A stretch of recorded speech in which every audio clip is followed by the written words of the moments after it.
بسم الله الرحمن الرحیم.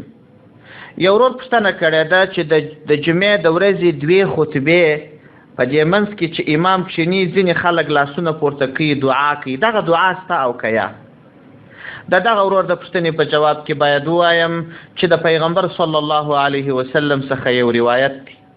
دغه روایت مشکات المصابیح په رقم 1358 سره نقل کړی دی. پیغمبر علیه السلام فرمایي چې د جمعې په ورځ باندې 1 ساعت دی، که چیرې مؤمن مسلمان دغه ساعت سره برابر سي، هر دعا چې وکړي الله عز وجل به یې قبوله کړي.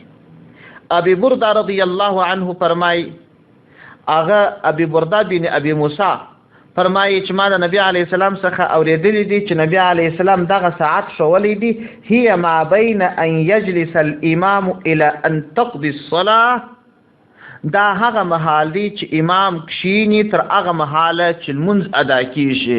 ملا علي قاري رحمه الله په مرقات المفاتيح د دغه حدیث په شرح کې وایي چې دغه وخت د دې 2 خطبو په منځ کې ممکن وي.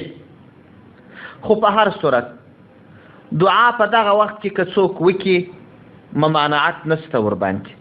البته که څوک لاسونه پورته کوي او یا دا دعا په دغه وخت کې لازمه بولي، دا التزام نو نه دی ښه، ځکه دا کار صحابه نه دی کړی، تابعینو نه دی کړی.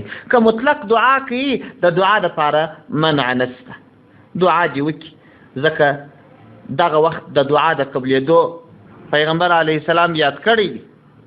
خو تعین هم نشي کېدلی، تخصیص هم نشي کېدلی چې خامخا به دغه وخت وي، ځکه دا د علماو یو قول دی چې دغه وخت به وي. السلام علیکم ورحمة الله وبرکاته.